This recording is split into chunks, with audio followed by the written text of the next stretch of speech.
In this episode of Revenue Harvest, I sit down with Maria Boulden.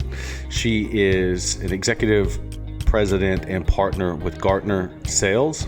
Gartner publishes a quarterly publication for chief sales officers that is remarkable. It's one of the few digital publications that I read every single month. Gartner puts out fantastic research, not only for sales, but for just the business intelligence community. Before joining Gartner, Maria spent 30 years with DuPont.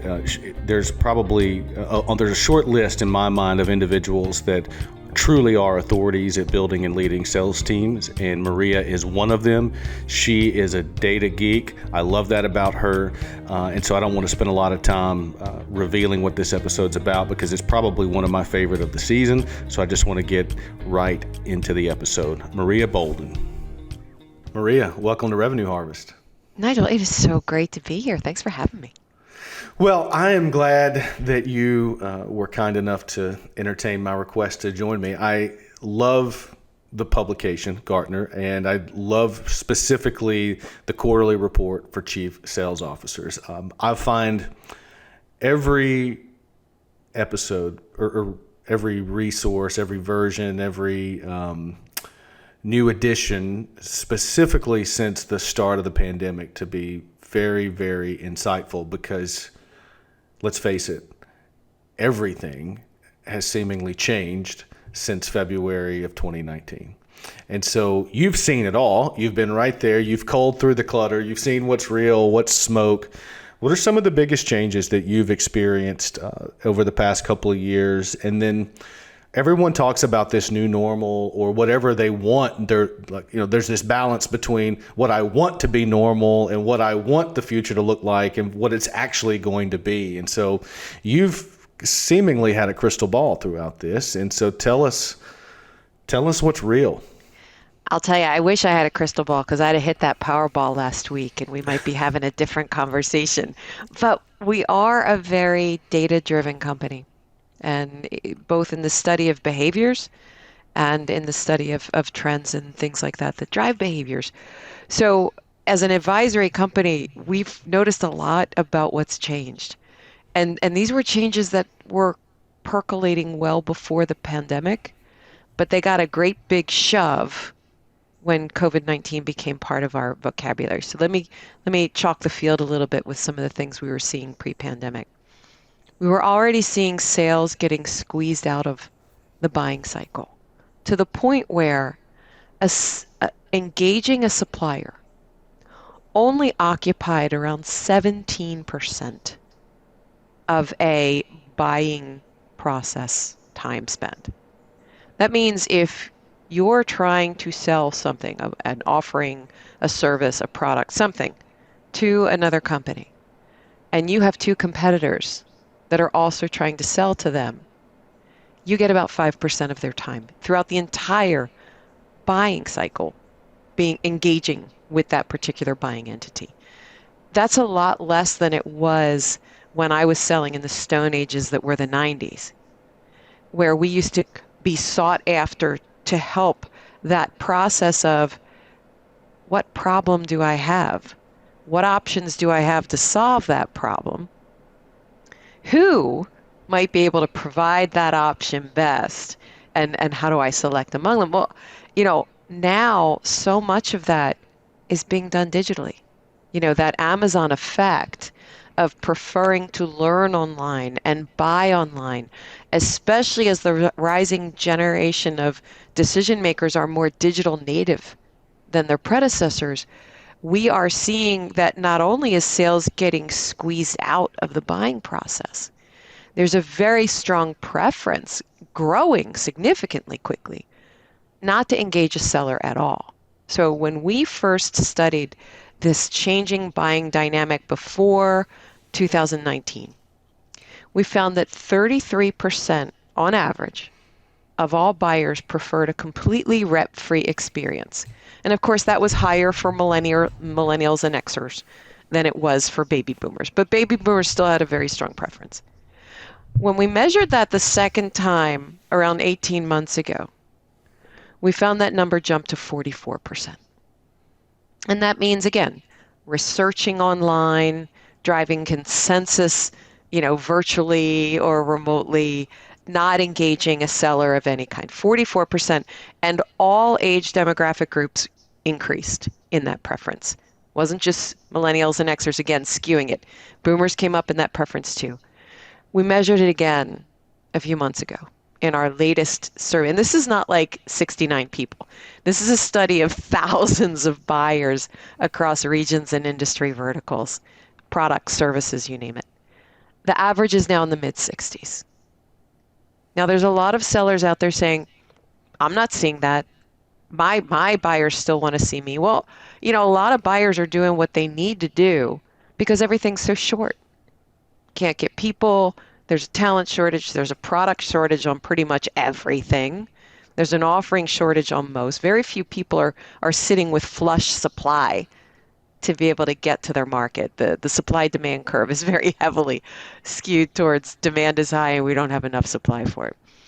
So buyers are going to tolerate what they have to tolerate. But the minute the pendulum swings to the point where they can exercise on their own preference, woe to the company that is not adapting their go-to-market strategy to accommodate that preference and enable their customers to have the customer experience that the customer chooses. Meet customers where they are, not where they used to be, because figuratively and literally, as over 70% of companies completely restructure their corporate real estate footprint, buyers aren't where they used to be. So again, I think the primary trends I would point to is well before the pandemic, we saw massive increases in online learning. Well before the pandemic, we saw a growing preference for a rep-free sale. And well before the pandemic, we saw the beginning of a disconnect between how buyers wanted to buy and how sellers were stuck selling, to the point where a buyer would disproportionately reward a better customer experience even if the product or service was inferior, because it gave them the experience they wanted. So long-winded question, or answer your question. I'm sorry about that. No, Before I get into new normal, I'll take a breath and let you speak. Well, okay, so maybe there's a way to do new normal and tee up some of the follow-up questions. If I'm listening to this, I can think of some offerings more commoditized on the spectrum where, yeah, that makes sense. But I'm wondering, are there any outliers, and are there any offering outliers, and can you speak to maybe that the seller or the leader of a sales team that's listening and is saying, oh, but Nigel, you don't get it. My offering is so consultative in nature, and our sellers are, we may not be the expert at how that problem manifests in the customer's business, but make no mistake, our customers can't possibly make the most informed decision and the best outcome without speaking to one of our consultative sellers. What do you say to that? I would say they're right. And we have the data to show that for those buyers that are successful going it alone and experiencing, and we're talking complex sales, these aren't simple transactions. These are long sales cycle, complex sales, not just technical products, but things that aren't easy to buy. 23% of them have higher levels of purchase regret. So we know it's not necessarily the answer to go it completely without a sales rep. So to people who would ask that question, they'd be right. But again, the true essence of the question you want to be asking yourself is, how do I become the Sherpa to guide that buying entity through the complex sale, but do it in a way that makes them want to engage me, not because they have to, but because they want to. And the clients I see that are doing this best are, again, meeting the client where they are with the information they need to have that they may not know they need to have. So as an example, we've got a client that sells very complex laser systems. Nobody's going to click buy it now on that one. It takes a lot of engagement to understand what the ultimate system configuration could be. But what this client did is they studied the buying journey that their customers and prospects go on to find them, to find their competitors, to understand what their problem is and how to solve it, as I said before. And what they also studied is, where do they get stuck or frustrated or make bad decisions? They understand things about their client's business that they don't already know and really should. And when you know those things, when they found out those things, they created a digital ecosystem that let people trying to buy things move very quickly through the places where they felt very comfortable and weren't making mistakes, and they could really give them some buying confidence and some acceleration to be able to get to the answer. But in places where they knew they got stuck, they embedded human interaction. Whether it was a chat bot that said, hey, here's about the point where a lot of people have questions. Can we, and it would feed them into a human. Or it would have a human come in as an overlay and say, this is about the point where a discussion is important. We can do this in this little box here. I can come visit you. What would be your preference? But constantly going back to how the buyer wants to engage. What they also enabled is there were peripheral products, peripheral offerings that actually are very easy to buy, that didn't really take a lot of complexity, and they let them buy those online very seamlessly. So that's one example of somebody that took a very complex buying cycle and studied it so well and understood their buyers and their prospects so well that they actually curated the experience that their clients now love. And then for those a lot of people look at the manufacturing side. Well, those are the laggards, the more sophisticated services and offerings and for example, tech products, they're already ahead of the game, which by the way is not true ubiquitously, but that tends to be one of the knee-jerk reactions. And the manufacturers are the ones lagging behind. And I would say there are a lot of manufacturing companies and channel partners that are behind the eight ball right now and maybe in denial. And the extent to which you deny whether or not it's your region or your segment or your buyer or your offering is just delaying the inevitable, because all of our data suggests this puck is only going in one direction. But I have a particular manufacturing client that got ahead of that curve, that looked at his go-to-market strategy that was just like everyone else. 80% of his revenue, 88% of his revenue was being covered by field sales.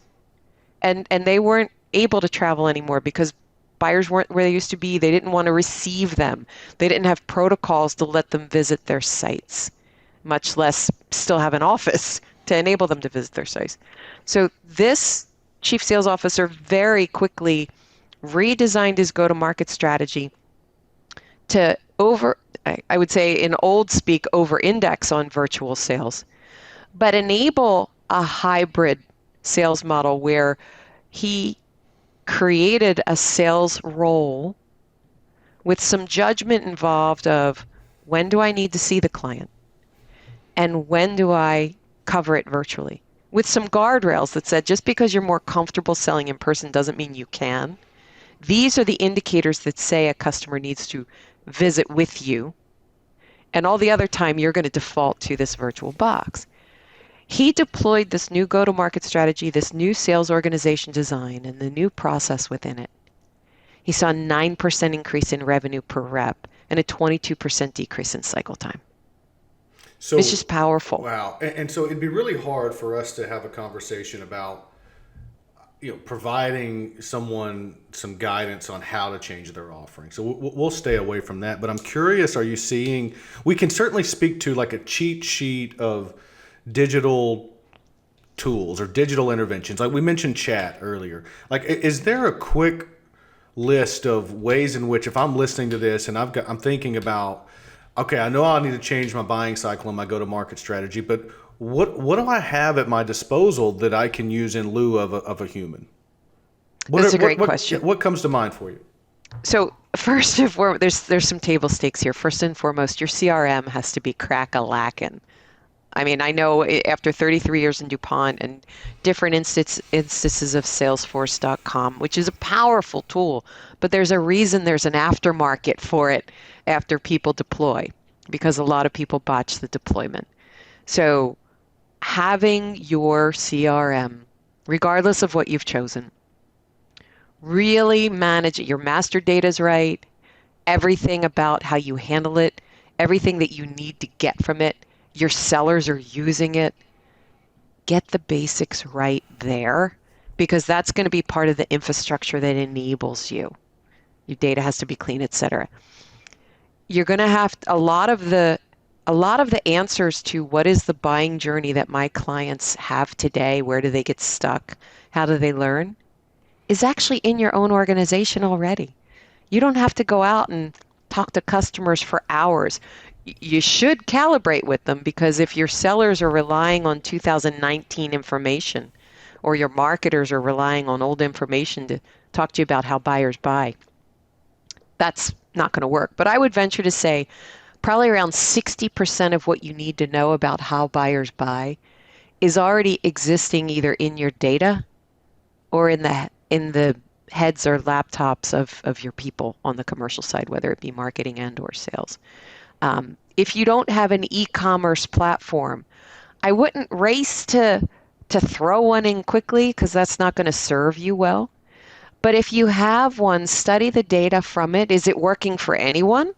Have you attempted to use it in some of your more opportunistic businesses? That's kind of a no harm, no foul. If you don't have any business there now, it might be a good chance to cut your teeth and learn where some of the challenges are because nothing's going to show you where your vulnerabilities are faster than something like that. So those are some quick hits, but again, the most important lead domino in all of this is understanding how your targets want to buy. So when I figure this out, and we get clear on the changes we want to make to our go-to-market strategy, and we align it with how our clients want to buy, what does this mean for training and retraining a sales team? Like, where do you draw the line, and do you have any guidance between on like where is this something that is trainable, or do I need a new breed of seller altogether? That's a great question. And the best sales professionals are the most adaptable. Darwin was right. The species that survives is the one that adapts.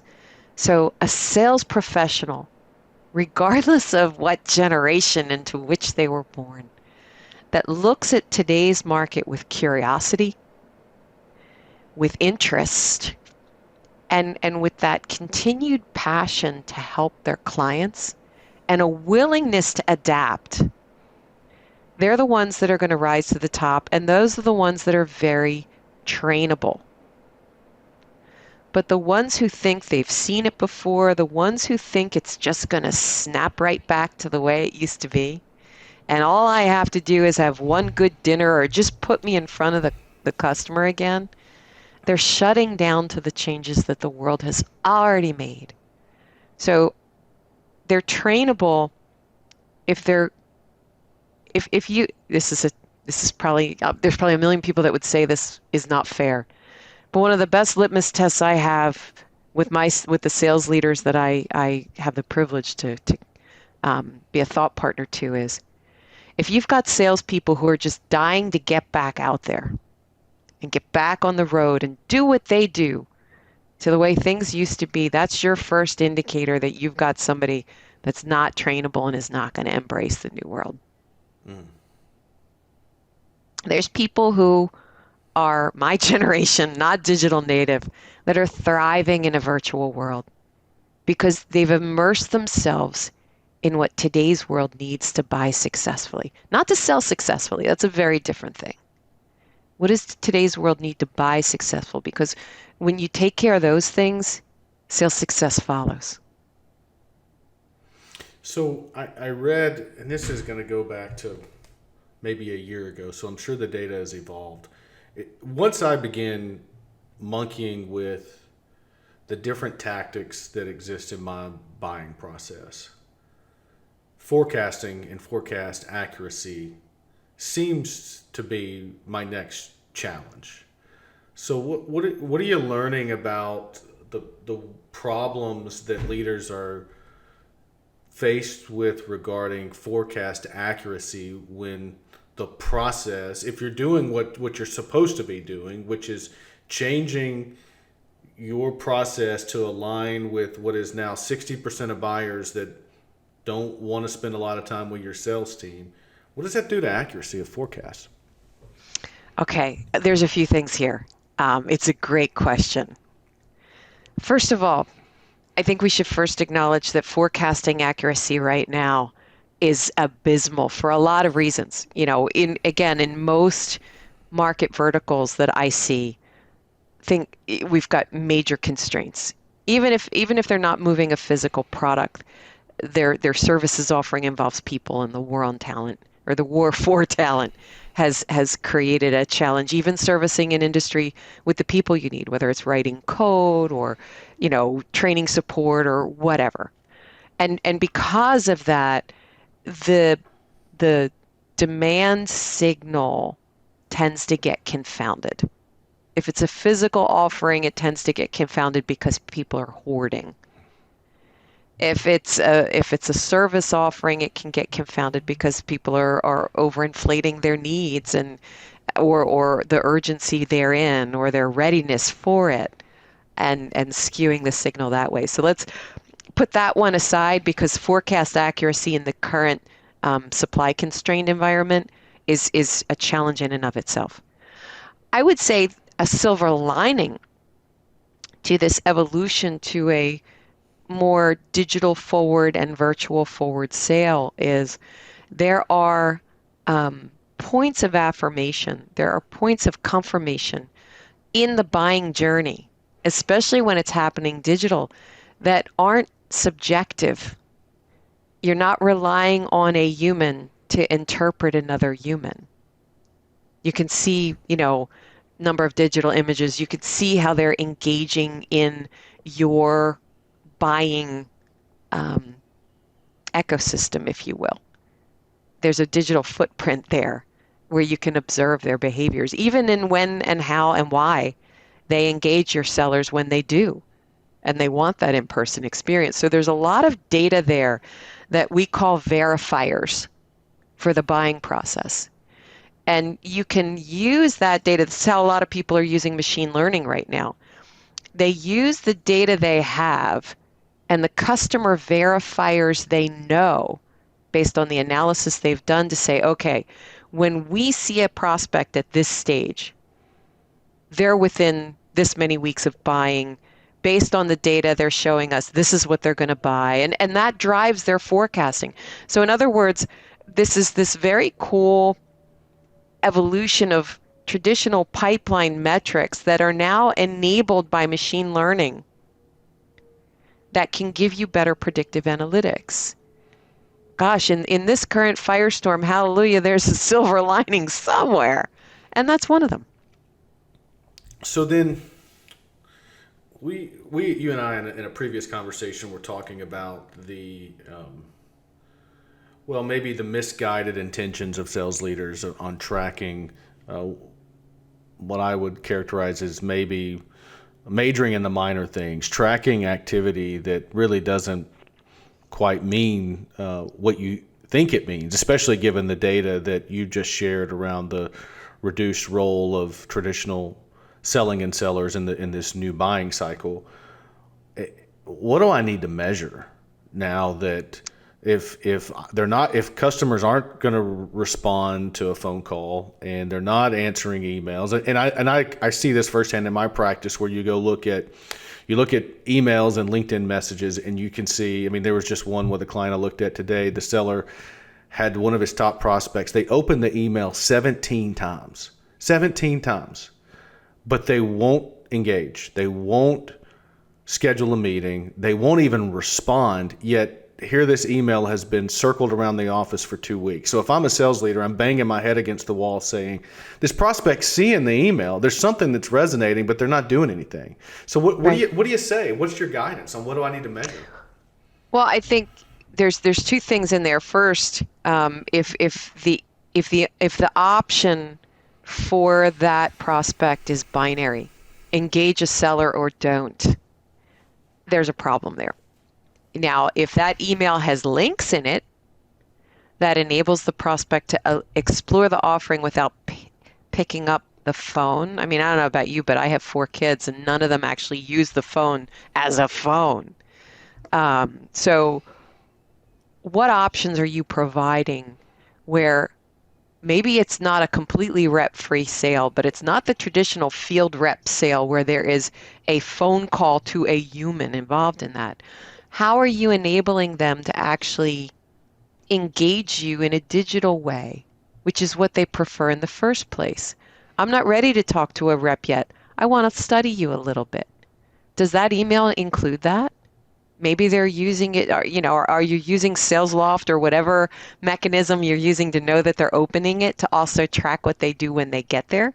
Are there links there that you're following with them? Because from that come those leading indicators I talked about, and some of the things that you can do to predict when they might be ready to engage a human and to do it. So those these become leading indicators for you, or at least possible leading indicators where, yeah, I'm not a big fan of seller activity as leading indicators, but I'm a huge fan of buying activity and pipeline metrics as leading indicators. And of course, if you've got a whole bunch of leads that ended up with an SDR or a BDR that isn't progressing them, that's a seller activity you're going to want to follow up on, because that's not happening. But skew yourself to the buying side and how you lead them to do, because the most successful sales lead to what you're trying to sell instead of leading with what you're trying to sell. People love to buy; they hate to be sold. So it's almost like in this, I want you to check some of the work that I've been guiding some clients. Instead of asking for a demo, why don't you just send them a demo? Like, instead of asking them to give you 30 minutes to show them the tool, why don't you record a flawless overview that's bespoke, that takes into account, it's not the rinse and repeat demo, but if I'm selling into a healthcare system, they need to understand that I'm one up, meaning that, and I'm borrowing this from my friend Anthony Iannarino in his new book, that I'm one up, meaning that you may be the expert on how this problem is manifesting in your healthcare system, but make no mistake, I am very valuable in helping you solve this problem. And in order to establish that, this demo that you're preparing needs to be a demo of one, an N of one, where it's to this one healthcare system, and you're articulating that you know enough about their company that they could hire you. Then you get into the tool. Is that maybe a better path forward?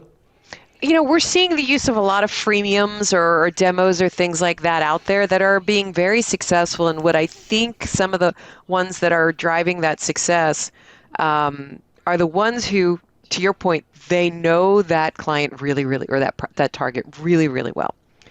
And not only do they know them well, but somewhere in that thing that they send, where they take the leap to let the target learn on their own, somewhere in that, they hit that target head on with, I know your business. That's an aside. You establish that credibility somewhere. But most importantly, they hit them with, this is something about your business that you don't know, and you should, because it's going to make you better. And how do you, as the person sending that video or sending that freemium or sending that demo, uniquely positioned to help them grab it and solve it? And that puts a lot of pressure on the person creating it, but that's what enables you to lead to your offering. I have heard people get on the phone or make recordings and say, we're the number one brand, we're the top of the market, we've got 80% share, we're the best, we were named by this, we're in the Gartner Magic Quadrant as the best. That's not what's going to compel people to buy from you. What compels people to buy from you is because They see you as a means for them to reach their goals and to be better than their competitors and to better meet their clients. You deliver that in that demo, they'll want to talk to you. So as we wrap this up, any predictions or any words of wisdom to the sales leader out here that's beginning to lean in or not and say, okay, we've got some work to do? Obviously you said you got to make sure the data's clean in the CRM. You gave some ideas of where and how to add digital native type non-selling activities for your buyers. It seems like there's probably a question, and maybe I'll butcher it, but how do I begin to pitch this to my executive team where I know it, like I'm seeing it, but I've got a CEO or I've got a board that's just, they're so far away from what's really happening.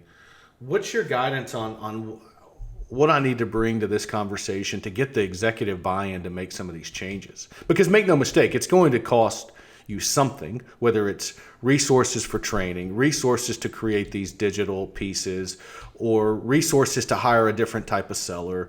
What do I need to bring to this meeting to get what I need to do what I need to be successful for the company? Nigel, I would swear we talked about this before because this is great timing. We're actually we're hosting a session with other chief sales officers, chief revenue officers on how to work with your board and your CEO boss to get this work done. Because you're right. I mean, if you think about the things that any board or CEO fixates on, it's the cost of revenue and risk. It's not, counterintuitively to the CRO or the CCO or the chief sales officer, it's not growth. It's the cost of revenue and risk. They'll hold on more tight to what they have than let go and go after what they can get. So as the commercial leader on that executive team, we have to help them deal with that fixation on the cost of revenue and risk and help them understand what is at risk if you don't adapt. What you're describing is what I'm describing is nothing short of heresy to people thinking about risk. Wait a minute, we did great last year. We did fine. Why do we have to make these massive changes in our go-to-market strategy? You have to help them understand how the world has changed. No decision is a decision. If you continue on the current path with the current go-to-market strategy, this is our trajectory. And you have to have the data to back up how you know it. Then you have to paint the picture of where you're trying to take it and help them understand the trajectory of that path. And as you do it, here's the hard part. You have to gain the support of your C-suite peers. Because every CSO, regardless of their leadership style, is going to engage several of them to calibrate the direction they should go. Even if you are the chosen person that they always listen to, this is big. Boards want to know, they're going to need the data to know how you know, no matter how much they trust you. This is not the time to rely on the trust card. This is the time to play the data card and use the trust card to finesse the edges. Cost of revenue and risk. If you can't address those in what you're trying to propose to the board and the CEO, don't waste their time.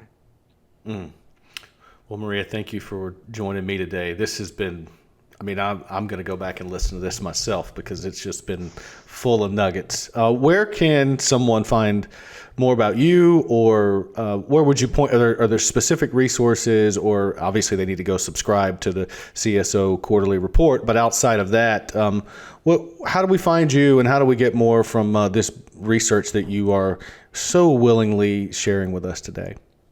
Well, actually, Gartner is an entire subscription-based advisory firm. So in addition to the quarterly journal, which anyone can get on the subscription for, my services are available. I'm a thought partner to chief sales officers, chief commercial officers, chief revenue officers throughout the world. We have specific support levels for different levels of people who have the privilege of leading their commercial organizations. So if you go to Gartner.com, you'll see different industry practices: marketing, sales, HR, finance, IT, supply chain.